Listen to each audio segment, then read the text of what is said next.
Now, I've told you guys before my thoughts on the Met Police. They have been compromised. They're absolutely no good when it comes to the safety of people and property. In London, they are like a big stick carried by the woke establishment to bash about anyone who has any different opinions to them. Now, the Free Plasticine pro-Hamas terrorist marches are still going on in London, and they do support Hamas, by the way, because they're waving terrorist flags. They're even waving swastikas and the flag of ISIS.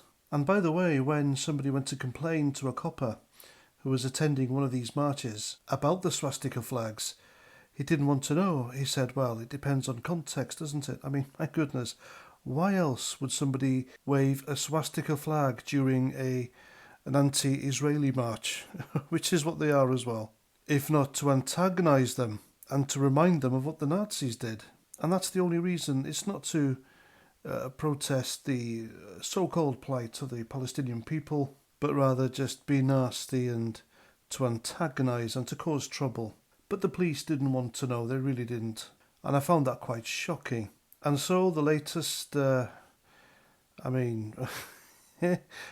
always just getting it wrong, aren't they?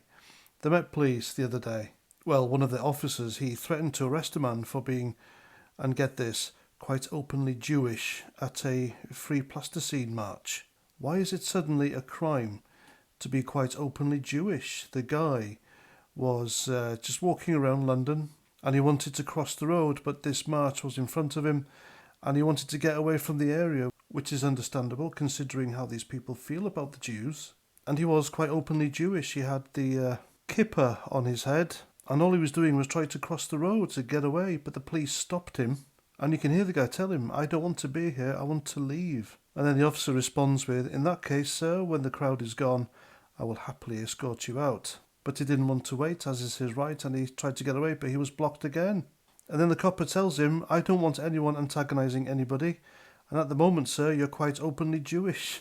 My God, this is a pro-Palestinian march. You will be escorted out of this area so you can go about your business, go where you want freely, or if you choose to remain here because you are causing a breach of peace with all these other people, you will be arrested. Your presence here is antagonising a large group of people that we can deal with all of them if they attack you because your presence is antagonising them. Which says everything really. I mean, if these Free Plasticine pro-Hamas marches, I mean, there shouldn't be a pro-Hamas march anyway, period. Hamas are a prescribed terrorist organisation and anyone supporting them should be prosecuted. But if these marches can't be trusted and can't be peaceful, then stop them. I am all for peaceful gatherings and peaceful protests, but if some people just get violent at the drop of a hat, then, you know, they shouldn't be part of civilised society and we should boot them out. So it's true, being Jewish in London now, it's quite dangerous. And according to that Met Police officer, being quite openly Jewish could get you arrested. Well, it's happening to pro-British people as well, because Brits waving Union flags while these horrible marches go past, they've been arrested as well. Even being quite openly Christian, a woman has been arrested multiple times for quietly praying while stood outside an abortion clinic up north. It just makes me wonder, really, how far away are we from being classed as criminals for being openly Caucasian and British, the way things are going, and I'm not joking. And that reminds me, here's a little plug for a channel called No Chance. He is a Scottish YouTuber who does produce some interesting and very good videos, by the way, on what's happening in Scottish politics in general. And I'd like to draw your attention to this video he made the other day. It's quite eye-opening, and I think he brings up some very important and valid points, so please go and have a watch.